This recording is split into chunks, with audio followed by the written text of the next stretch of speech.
The greatest example of forgiveness we have is through God sending his Son to forgive us. In Romans chapter 5, Paul writes, "For at the right time, Christ died for the ungodly." While we weren't worth it, while we were in sin, God sent his Son to die for the forgiveness of sins for us, so we can be made pure. What great love, grace, and mercy we have exhibited in God. Therefore, we look to that example in our own lives, and we must ask ourselves the question, how? How do we forgive others of their wrongdoings? How do we allow ourselves to forgive others like God forgave us? In that parable that Dallas just read in Matthew 18, it gives the example of a master forgiving his servant. But the servant doesn't forgive his debtors their debt. And I think sometimes we fall into that category of us understanding that our master, our God above, has forgiven us of our debts, but we like to hang on to the debts that others have for us. We want to keep those and kind of hold them over their head, and that's really what I want to get after this morning in this idea of forgiveness is the art of letting go. It's the art of allowing ourselves to not allow those wrongs to hang over their heads. Because here's sometimes I think what happens. I think we're easy and eager to say, I forgive you. But the next time they do something wrong, it's the first thing we bring up. It's the first thing we compile in our mind, and we don't allow ourselves to truly forgive them. And the next time they do wrong, that's the next thing that's in our mind. And the last thing that's in our mind is they did me wrong before. But when you look at the word for forgive in our Matthew 18, when you look throughout the entire New Testament, most of these words that are translated in our New Testament says forgiveness is literally the word to let go. It's the word to release from. So think about this. When God has forgiven us of our sins, he has released the sin from us. The Hebrews writer quotes Jeremiah 31 and 34, and he says, he will remember our iniquities no more. Hebrews chapter 8 and verse 12, isn't that the letting go of the wrong that we've committed? When we think of forgiveness, I want us to look at it as the idea of letting go of something. Now, this doesn't mean that we don't have to regain the trust. Understanding forgiveness is immediate, but the process is ongoing. Okay, forgiveness is I forgive you, and now I'm allowing myself to start the rebuilding of trust process, because that sometimes has to happen. You've just wronged me, and now I have to rebuild that trust, and that's going to take time. But do you know that process cannot begin until we forgive the wrong? Until we say, I am letting go of that wrong that you committed against me. So how do we do this? How do we, in a practical way, forgive others of the wrongs that they do towards us? Number one, I want to look at this concept of remember God's forgiveness.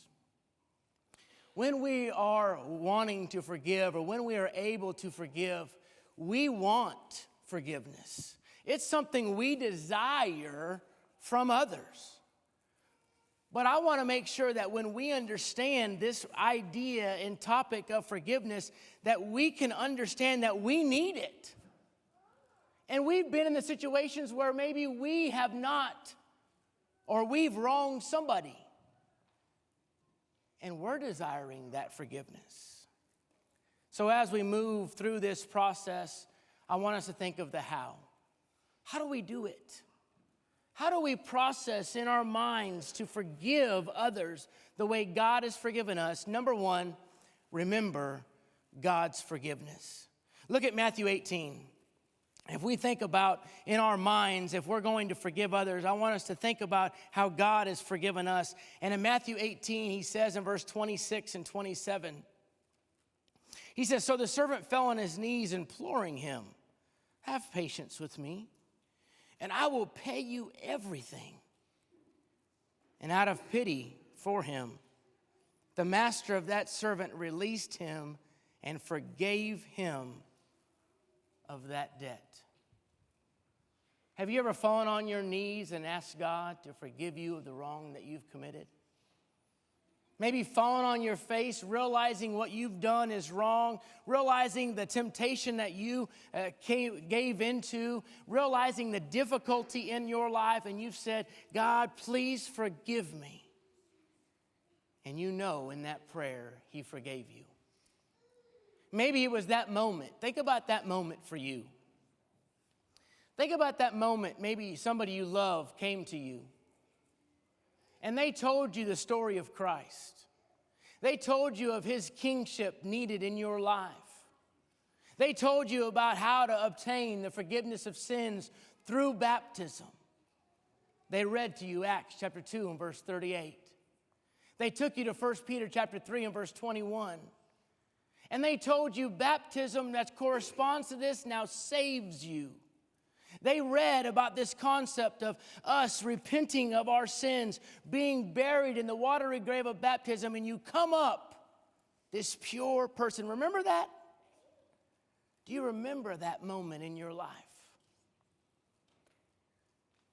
And maybe before you went into that water, you had that feeling of despair. That feeling of guilt, the urgency that said, I need to do this right now because right now my sin have not been forgiven.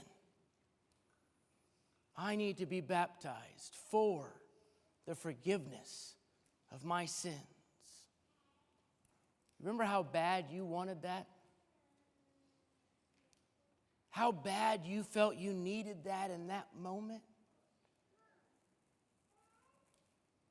Maybe somebody that has messed up in your life and wronged you has come to you and they're saying, please forgive me of what I've done.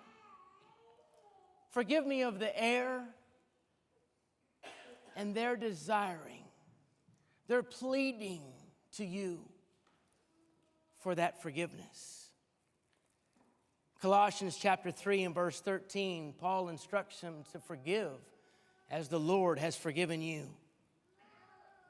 Are we allowing ourselves in those moments of forgiving others to remember that God has forgiven you?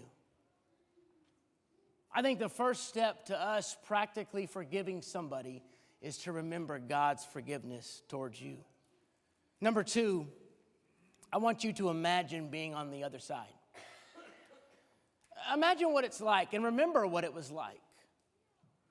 I'm not going to ask for a show of hands for those of us who have been on the side going, I need forgiveness, please give it to me, because I know things have come out of our mouths and we've said things and done things, maybe posted things on social media, and all of a sudden we're going, that was not the right thing to do. I need your forgiveness. And remember how you felt? Remember laying awake at night feeling, I just need them to forgive me? Remember seeing them again for the first time? Maybe a relationship has been broken and all you want is for them to come to you and give you a hug. All you want is for them to come to you and know that they have forgiven you for the wrong you've done.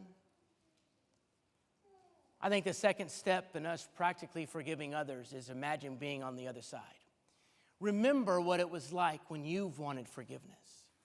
Remember what it was like for you to say, I need to be forgiven. Please forgive me. Please allow yourself to trust me again.